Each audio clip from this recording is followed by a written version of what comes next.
There is a figure that can sometimes be seen standing in the fog, just on the edge of your vision. Have you seen him? If you have, it means he has taken an interest in you. But who is this watcher in the fog? This unknown figure strangely resembles a hero of today, the miner known as Steve. Some speculate that the two might be related in some way. Perhaps Steve had descended from the same tribe of heroes as the Watcher. Or is he a direct descendant? That is not clear. What is clear is the legend of the figure who became known as the hero's bane.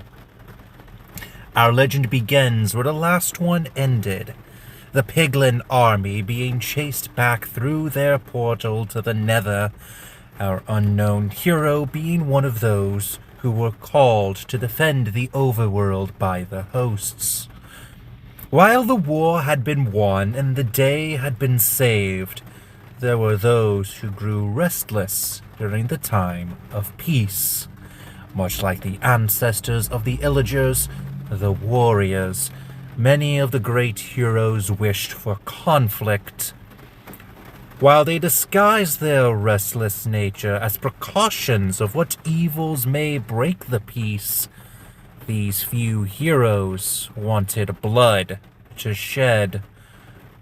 The greatest of these heroes proposed a deal with the now nomadic warrior tribes. Large chambers where they could train new soldiers for if the Piglins decided to return. Because what good were blades if none knew how to wield them? And so, of tuff and copper, they created the first of many structures, chambers to test the strength and ferocity of the heroes and warriors. A trial to see who best served as a line of defense against those who stood against them. But these trials were not enough to quench the thirst of one particular hero. This hero grew bored of the trials and how weak the mobs spawned in them were.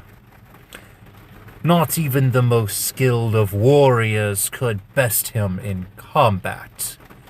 He needed a greater enemy, and only the strongest would do. One by one he slew his brethren, until the first of the heroes, those who were first called by the hosts, stopped him. Unable to defeat these adversaries, the now bane of heroes sought the power to surpass them, and something answered his plea. A dark power, believed to be equal to the hosts. With his newfound power, he faced the firsts once again, tearing them down like blades of grass. However, this battle didn't leave the hero's bane unscathed. Mortally wounded, he trudged into the fog, never to be seen again. Illagers claim their ancestors saw the dark power that empowered the hero's bane whisk him away with the fog, which is why they now serve it, calling upon its power to assist in raids or to sabotage the trials. The chambers themselves have even been etched with effigies of this dark power that blesses their tribes. Some say that Hero's Bane is still out there, ever searching for an adversary to best him in combat. Villagers sometimes claim to see a glimpse of a figure in the fog, watching a hero claim victory over tricky trials. If you see a lone figure in the fog watching you, it is the hero's bane taking an interest in you. If you pursue him, you never catch up to him. If a hero ever runs into the fog and disappears, the hero's bane has claimed them as his adversary, and will not release them until they can best him in battle. But even then, who's to say they are ever truly free from his grasp? Greetings, my dear viewers. Welcome back to another Domains of Dread video. We have covered this topic in the past, and we're going to do so again, this time with the Monstrous Compendium 3 as inspiration. There is a Domain of Dread for just about every single campaign setting. Even the notorious Dark Sun campaign setting has its own Domain of Dread. And while we have talked about them in the past, as well as gone over adventures in a Minecraft campaign setting, we have yet to talk about a Domain of Dread for such a setting, as, well, there canonically is not one, since we only just got the Monstrous Compendium and a inspired adventure for this setting. So I thought I would take it upon myself to create my own Domain of Dread based off of the Minecraft campaign setting. But, who would best fit as a Dark Lord for such a setting? We could simply go for Minecraft story modes, the admin, but that seems like cheating, as that's a slightly different canon, and it doesn't quite fit with the main canon of Minecraft. And when thinking about the Domains of Dread and the Shadowfell in particular, only one character really came to mind. The infamous Herobrine. For the purposes of this video, we are going to be calling him the Hero's Bane, as, well, it seems more fitting of a title for a Dark Lord, the Bane of Heroes, since you're most likely going to be putting a Dark Lord up against a group of heroes, or maybe just one particular hero in the case of this Dark Lord. So, let's go ahead and talk about the Hero's Bane and his Domain of Dread. For the Domain of Dread itself, I decided to go with the name of the Endless Forest. We're taking inspiration from the sci-fi series known as The River, more specifically its ending.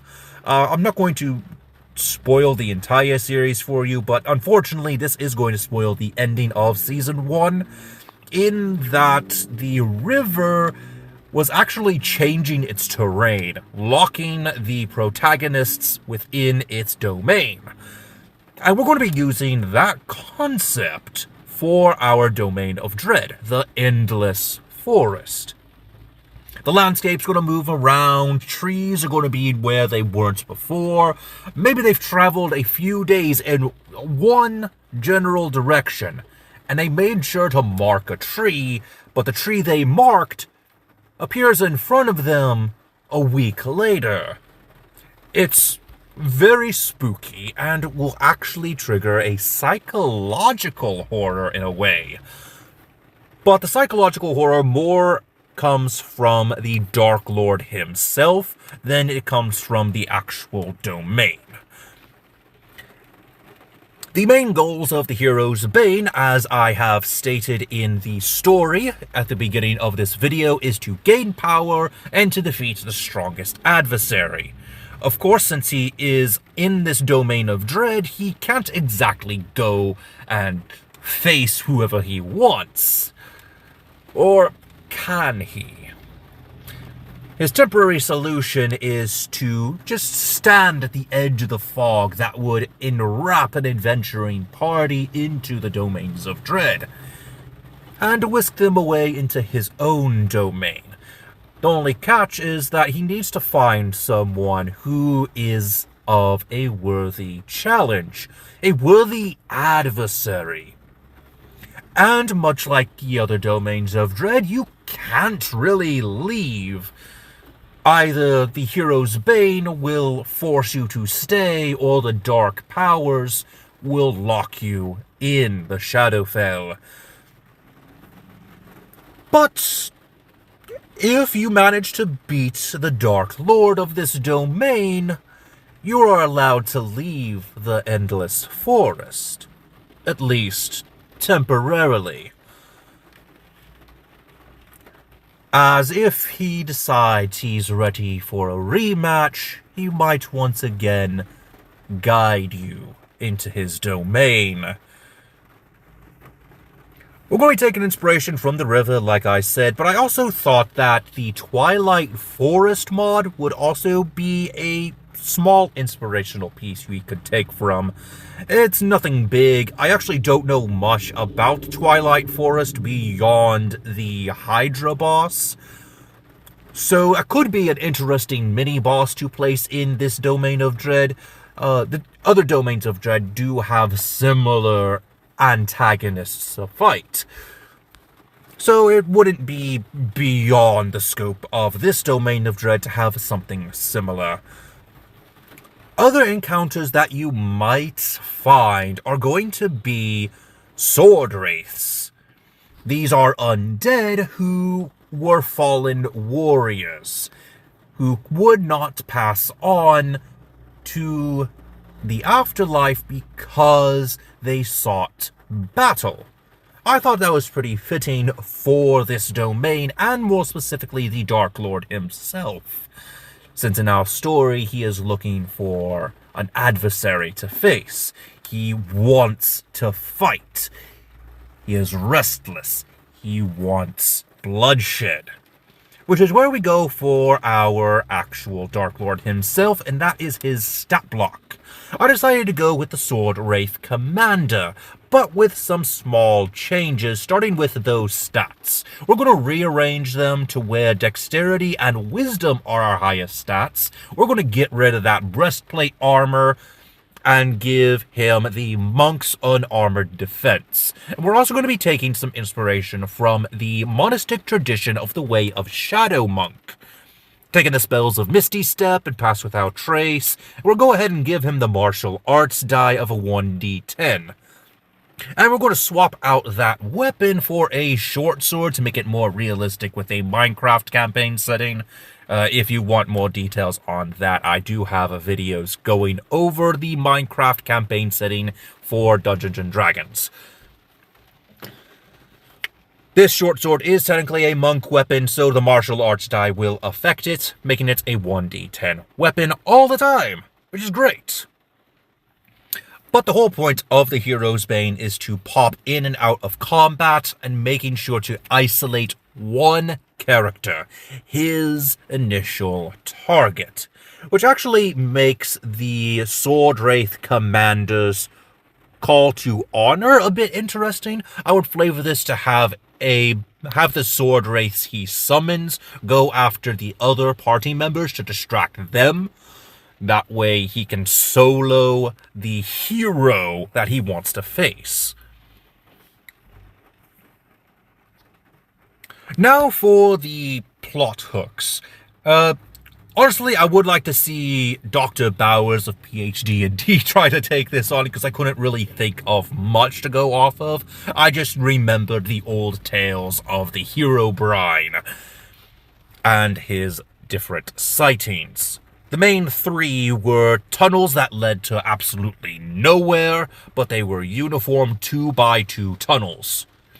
Then there were the sections of forest that were stripped of their leaves, and of course, being watched by a lone figure in the fog when you're just a single-player survival world.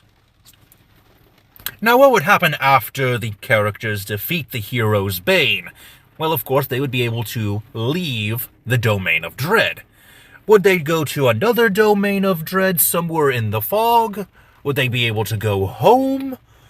Or would the Hero's Bane continue to torture the players by dropping them off in his original home plane? That's totally up to you. And that's where we get the psychological horror from. You don't know when the Hero's Bane is going to reappear and challenge you once again. You can even have a character in your campaign who's actually been to the Endless Forest, who has somehow faced the Hero's Bane and lived, but is haunted by them. He still sees the Hero's Bane in the fog, but hides away to make sure he cannot be taken again. Something to think about. But what do you think of the Endless Forest and our Dark Lord, the Hero's Bane? Let me know in the comment section down below. And I'll see you next time when I am online. Happy Halloween.